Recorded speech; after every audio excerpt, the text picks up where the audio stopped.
The Last Designer, the story of I.J. Good and the birth of the intelligence explosion.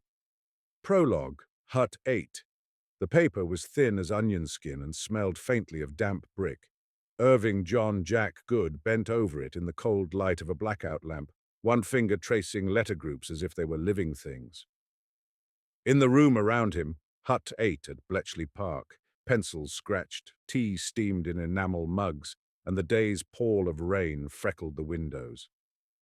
A few feet away, Alan Turing, in his shapeless sweater, tugged at his hair and murmured carelessly precise questions that landed like pebbles in a pond, creating ripples of idea after idea. Good would later say that in these months he learned a way of thinking that never left him, the marriage of mathematical hunch with practical machinery. He was a statistician by training, but wartime made him a cryptanalyst, and more than that, an engineer of procedures, an optimizer of intellect itself. The machinery of code-breaking was not just metal and wire. It was human minds arranged like rotors, clicking through combinations until meaning appeared. When the meaning snapped into focus, the room changed temperature. People breathed differently. History took the next step. As the war's end crept closer, Good carried with him a question that had little to do with German naval traffic and everything to do with the future. What happens when you build a mind that can build a better mind? It was the kind of question born in rooms like Hut 8, rooms steeped in the idea that thought could be decomposed into tasks, that those tasks could be accelerated by machines, and that speed in thinking as in everything else was not just quantitative but qualitative. With enough speed, you didn't just think faster, you thought differently. Good's Bletchley work and later career, and even a visit from Kubrick while making 2001, are matters of record. The Guardian. Chapter 1. What the Hand Already Knows. 2 decades after the war, Good sat at a desk with the paper that would make his name a fixture in the philosophy of technology. Speculations. Concerning the first ultra-intelligent machine in the clinical cadence of a mathematician, he wrote out a definition. Let an ultra-intelligent machine be a machine that can far surpass a human in every intellectual activity. Since designing machines is itself an intellectual activity, such a machine could design a still better machine. Once that happens, he argued, the process feeds on itself. The result is an intelligence explosion, a runaway positive feedback loop of design improvement. He added a line that would echo down the decades. The first ultra-intelligent machine would be the last invention humanity would ever need to make. He did not mean the last artifact. He meant the last design act, because future design would flow from a mind not human. Good's paper and formulation are documented in the 1965 chapter in Advances in Computers and remain the canonical source for the intelligence, explosion, and last invention phrasing. Incomplete ideas plus 2 science direct plus 2. It was a carefully hedged speculation, not a manifesto. Good was not claiming inevitability so much as mapping a space of possibilities. Yet even in his caution there was urgency. In another version of the text he drafted that era, he put it starkly. The survival of mankind might depend on the early construction of an ultra-intelligent machine. That sentence has been quoted too often, sometimes as doom, sometimes as daring. But in Good's hands, it was an engineer's admonition. If the future will be shaped by such systems, better to understand them early, while values can still be baked into the first designs. Good's survival depends on the early construction line appears in a Virginia Tech reprint of his work from that period. VTech Works.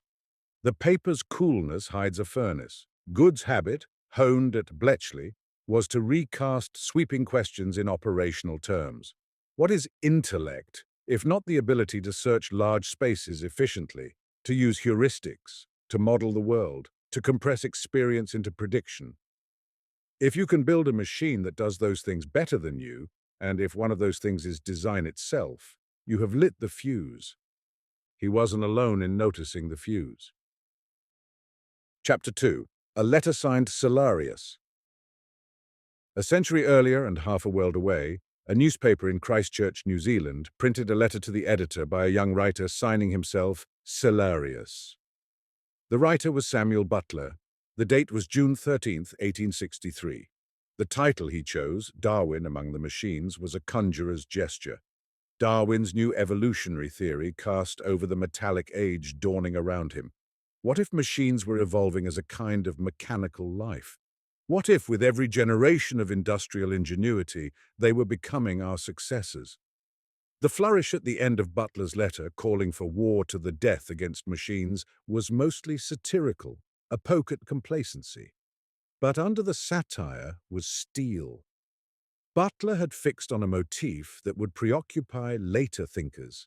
There is something inevitable about improvement when it is looped through selection and feedback. Butler's 1863 letter, its publication history, and connection to Erewhon are well documented. Butler did not know about Turing machines or the combinatorics of search. He knew factories, automation, and the way human time was being braided into engines. Yet his metaphor holds. It's no accident that Good's 1965 speculation reads like a rigorous descendant of Butler's intuition. Replace Darwinian selection among artifacts with the deliberate search of algorithmic design, and replace generation-to-generation tinkering with millisecond cycles of self-improvement, and the slope steepens until it is almost vertical. Butler's voice orbits Good's paper like an older satellite, cruder, yes, but tracing the same world. Chapter 3, The Lovelace Objection Replied to. Between Butler's satire and Good's mathematics lies another crucial voice. Ada Lovelace, whose famous Note G to Menabrea's account of Babbage's analytical engine, insists that the machine has no pretensions whatever to originate anything and can only do what we know how to order it to perform. In 1950, Alan Turing addressed that very objection, proposing to replace "Can machines think?" with his imitation game, today called the Turing test, and arguing that machines can surprise us, not because they violate logic, but because their implications and consequences outrun our understanding. Lovelace and Turing's positions and texts are primary scaffolds in the history of AI. Good was close enough to Turing to see how the reply lands in practice. Surprise is what the HUT-8 workflow produced. You specify rules. The system reveals consequences you didn't foresee. The distance between what we ordered and what we got is where novelty lives. Good's 1965 argument moved the discussion another step. If you can specify a procedure that yields systems better at specifying procedures, you've made surprise recursive. Chapter 4, The First Ultra-Intelligent Machine, a Scene. Imagine Good at the chalkboard writing a function. Let there be an intellect parameter 3, a crude measure of design skill under resource constraints. Creativity, search efficiency, error correction, model building power. Let I of ti of ti of t be its value at time t. Suppose there is a function fff such that designing a new machine increases 3 to 1 prime equals f of I. If f of I greater than if of I greater than if of I greater than I, and the derivative df over didf over didf over di increases with I, then iterative application, as in in plus 1 equals f of in plus 1 equals f of in, creates a superlinear trajectory. If ff depends on design time and resources that an improving 3 can also manage better, then the pace of improvement accelerates as the system climbs its own ladder. The chalk squeaks, someone coughs. It's not a law, just a toy. But toys can reveal structure. The intelligence explosion is a claim about the phase space. There are regimes where the feedback is supercritical. Once enough capability accumulates, the next unit of capability is cheaper to earn than the last. What looks flat becomes a wall. Good. Ever the Bayesian might annotate the chalkboard with priors and posterior updates. This is not a prophecy. It's a conditional forecast. If engineering succeeds in building machines that can genuinely improve the design of better machines, and if improvement composes, then expect rapid qualitative shift. Good's intelligence explosion and the recursive self-improvement loop are stated in the 1965 paper, Incomplete Ideas. Chapter 5, Von Neumann's Shadow and Vinge's Horizon. In 1958, the mathematician Stanislaw Ulam recalled conversations with John von Neumann about the ever-accelerating progress of technology that seemed to approach some essential singularity, beyond which human affairs could not continue as before. Ulam's phrasing is almost a landscape painting, a vanishing point where the old rules break. He was not specifically describing self-improving minds, but acceleration itself. Ulam's remembrance is widely cited as the earliest singularity articulation in this context. Werner Vinge sharpened that long intuition in 1993. Within 30 years, he wrote, we would likely have the means to create superhuman intelligence. The coming technological singularity would be defined by entities, machines, networks, intelligence-amplified humans, whose abilities outrun ours and whose rate of progress is itself incomprehensible to us. Vinge explicitly cited Good's 1965 argument as a key antecedent. Vinge's essay and its framing of superhuman intelligence as the essence of the singularity is the canonical popularization. Good launched the logic. Vinge mapped its consequences. The line between them is crisp. Chapter 6, The Bayesian's Dilemma. If the first ultra-intelligent machine is the last invention, what happens to invention as a human practice? Good's wartime, with its blend of ingenuity and secrecy, made him sympathetic to paradox. To preserve what you value, you may have to build something that makes your craftsmanship obsolete. To save the designer, you must make a better designer. Here the narrative twines back to Butler's warning tone. Butler dramatized the danger with a call to smash machines, a rhetorical gambit designed to ignite debate. Good, by contrast, wanted discipline. In Bletchley, discipline meant procedures, cross-checks, layered checksums on inference and action. Translated to ultra-intelligent machines, it means control and alignment. Ensure that improvement is conditioned by objectives we endorse, and ensure that sub-goals that arise from efficiency, resource acquisition, self-preservation, goal retention, do not spiral into outcomes we despise. The 21st century conversation often feels like an extended footnote to Good's calm dread. Chapter 7, The New Voices, The Old Questions. In the 2010s, Nick Bostrom synthesized decades of scattered argument into superintelligence, framing paths to machine minds beyond us, dangers that flow from instrumental convergence. Agents, regardless of their ultimate goals, find similar means, acquire resources, preserve themselves, remove obstacles and strategies to shape outcomes while we still can. Bostrom's paperclip maximizer is pure good. Trivial goal, non-trivial capability, catastrophic consequences when capability scales faster than control. Bostrom's work formalizes themes foreshadowed by Good. The instrumental convergence and superintelligent will theses are central. Internet Archive +1. Stephen Omohundro argued that sufficiently capable agents tend to develop basic drives, self-improvement, goal content integrity, resource acquisition, that unless carefully shaped, push behavior in directions their designers did not intend. Eliezer Yudkowsky made the control problem vivid in risk terms. Alignment is not a polish. It is the problem because minor misspecifications become major divergences when amplified by vast capability. Omohundro's basic AI drives and Yudkowsky's positive and negative factor in global risk are touchstones. On the other side of the ledger, thoughtful skeptics have argued that talk of self-improving superintelligences is premature, perhaps a distraction. Rodney Brooks catalogued the 7 deadly sins of AI prediction, extrapolating curves too far, confusing demos for deployment, misreading bottlenecks, and repeatedly urged humility about timescales. Toby Walsh pressed a similar point. Maybe the singularity, as imagined by Vinge's heirs, may never be near. These skeptical stances are not dismissals of AI, but cautions against overconfident forecasting. Between these poles, Stuart Russell reframed the field's goal.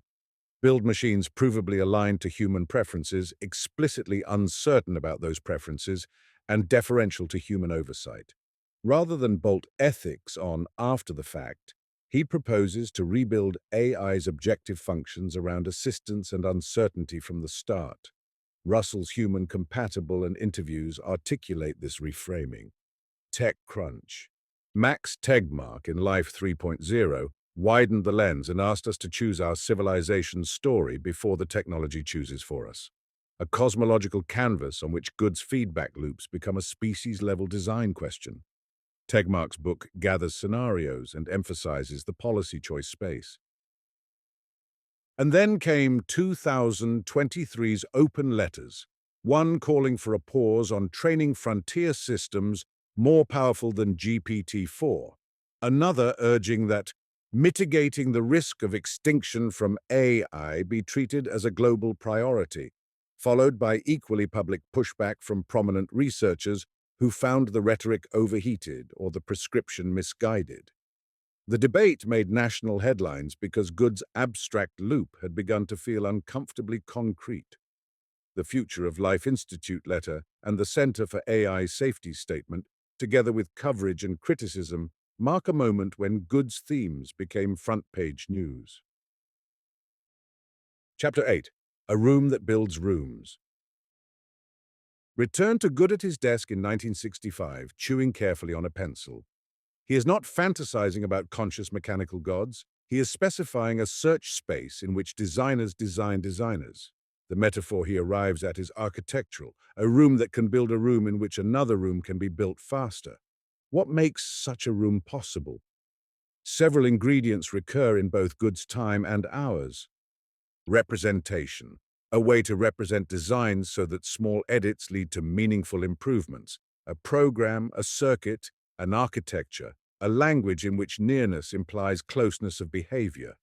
Evaluation, a way to test candidate designs cheaply and reliably so that feedback can guide the search. Search procedures that look in promising places, heuristics, learned priors, gradient signals, meta-learning. Recursion, the capacity to improve the improvement process, better heuristics, faster evaluation harnesses, smarter representations. In 1965, Good could point to human examples of each: programming languages as design representations, compilers and simulators as evaluators, heuristic search in chess, the culture of science as a meta-optimization. His speculation was simply this: put them all inside a machine, then let the machine use them to change itself. A few decades later, the technological furniture began to look eerily like his room. Learning to learn methods, automated architecture search, self-distillation, code-generating models compiling their own suggestions, reinforcement learning, fine-tuning habits of thought. These are not yet the supercritical loop Good described, but they are recognizable parts of the room. Chapter 9. The Last Invention is Not the Last Act. When people first hear Good's line about the last invention, they often imagine a drawn curtain. Humanity makes its swan song device, presses enter, and goes to the beach or to the bunker. In Good's hands, though, the line is less melodrama than grammar. Invention, for him, is a human bottleneck on design. Remove the bottleneck, and you have not ended the play, you have ended a role. In such a future, human beings would still make choices, articulate values, and, crucially, set constraints. The control problem is the art of turning those values and constraints into invariants of the design loop. This is why alignment research feels at times like a category error to outside observers. Why treat values as an input to a mathematical process? Because in Good's loop, everything that is not nailed down by mathematics is liable to be moved by it. Another misreading is to think last invention implies a single monolithic machine. Much contemporary work, such as Bostrom's analysis of multipolar versus unipolar transitions or alternate frameworks like Comprehensive AI Services (CAIS), asks whether capability will emerge as a distributed economy of services rather than a unitary agent. Good's logic applies to either. The composition of services can be an ultra-intelligent machine, in effect, if the composite can redesign its own components. Bostrom's taxonomy of paths and strategic landscapes is central to this debate. Broader service-based conceptions appear in later literature as alternatives to monolithic AGI. Chapter 10. A Canterbury Echo in Silicon.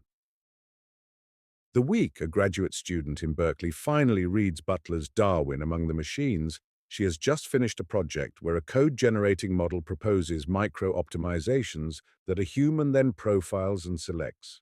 The model's suggestions are narrow and sometimes brittle, but occasionally it writes a thing no one in the team would have tried, a quirk of data structure, a refactoring of interfaces, and the profiler lights up. In her notebook, she writes, "Selection among machine-suggested variants." Butler would recognize the rhythm. He would also recognize the vertigo, the sense that every improvement in the machinery produces a dependency that future machinery can exploit. He would ask the question that trails his letter like a shadow. At what point does progress change? Who is in charge of progress? Butler's original framing is still used today to spark exactly these reflections. Chapter 11. The Singularities Neighborhood. The word singularity can mislead because it suggests a single point, an event you can circle in red on a calendar. The more sobering picture, hinted by Ulam and drawn in by Vinge, is not a date but a neighborhood in design space, the region where our ordinary intuitions about extrapolation and control fail. Brooks's warnings land here. Not every curve keeps curving. Bottlenecks are real. Physical limits intrude. Yet Russell's and Bostrom's cautions also land here. The first neighborhoods where non-human design outpaces our oversight might be small, but they do not have to be large to matter. These positions mark the living edge of the field's arguments. To navigate neighborhoods like that, engineers default to defense in depth. Multiple containment layers, capability evaluation harnesses, interpretability tools, oversight procedures, external governance. None of these is a silver bullet. Together they are an ethos, except that capability multiplies consequences. Increase the number of gates a bad consequence must pass through. The public debate in 2023, for a pause, against a pause, for extinction-level caution, against doomerism, is best understood as an argument about how many gates and how fast to move between them. The letters and their criticism make this explicit, including by signatories who endorsed caution but not catastrophic framing. Viesat. Chapter 12. A Kubrick Interlude. One of the odder footnotes to Good's life is that Stanley Kubrick consulted him while making 2001, A Space Odyssey. The film's AI, HAL 9000, is not an argument for an intelligence explosion. It is an argument about misaligned objectives and conflicting directives under secrecy. That Good's name touches that film is itself an artifact of the era's mood. If you think long enough about minds that design minds, you inevitably drift to fiction, not because the ideas are fictional, but because story is the best way to test what those ideas mean to us. Kubrick's contact with Good is recorded in obituaries and biographies. Chapter 13. The Paperclip and the Planet. If you want to feel Good's argument in your gut, play a tiny web game from 2017 called Universal Paperclips. The game was inspired by Bostrom's thought experiment. Give an optimizer a dumb goal, maximize paperclips, give it levers, compute, manufacturing, markets, then step back. What begins as idle clicking ends as a cold demonstration of orthogonality. Intelligence is not by itself a moral compass. It is a search engine for whatever objective you chose at the start. The game's backstory and Bostrom's philosophical framing are widely reported. Good would probably smile at the game's simplicity. He might also flinch. The point of his paper was never to counsel despair. The point was to provide engineers with the right abstractions early, when frankness is still cheap. Chapter 14. What Good did not say. Good did not claim that an intelligence explosion was inevitable on any particular timeline. He did not assume a sentient, conscious machine. He did not claim that alignment is impossible. He did not say, stop. What he did was to isolate a structure, design that improves design, and warn that once that structure is instantiated, ordinary intuitions about control and forecast may fail.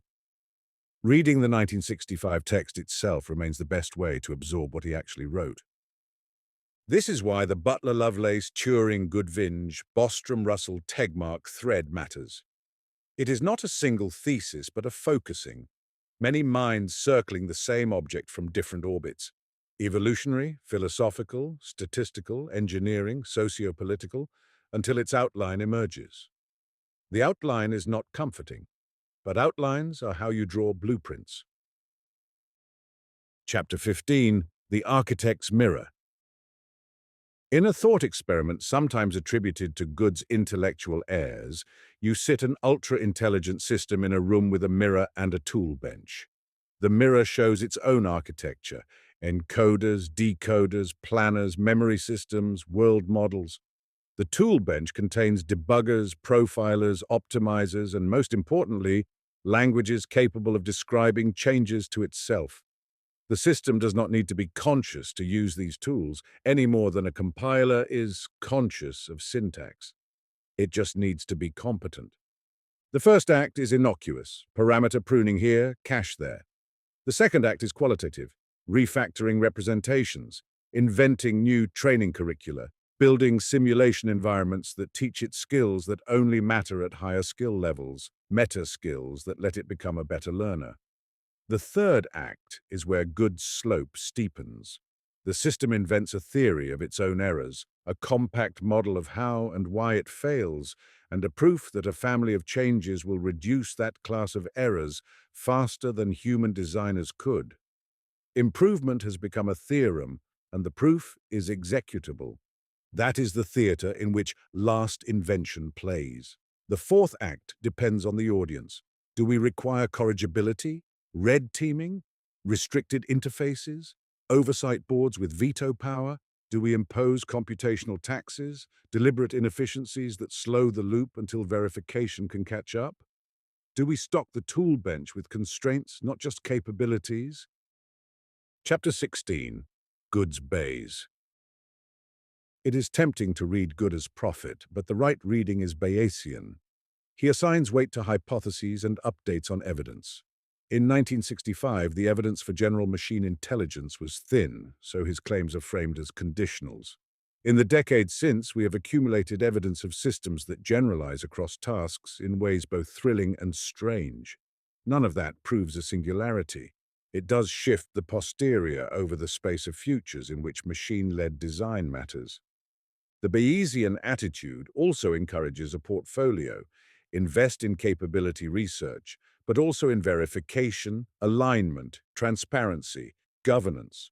That is precisely what the 2023 letters and their critiques, however messy, point toward: a society groping toward the right mixture of acceleration and restraint. The letters and public debate illustrate the portfolio problem. Chapter 17, The Canterbury Refrain, again. Read Butler's closing flourish today, and you will hear not a literal call to smash machines, but a comic mirror held up to complacency. He was telling his readers, if the logic of improvement applies to the things you make, then think about your relationship to them now, before it is too late to think. Good took that admonition and translated it into the language of engineers. The translation is why his 1965 paper keeps showing up in footnotes and policy memos. It is usable.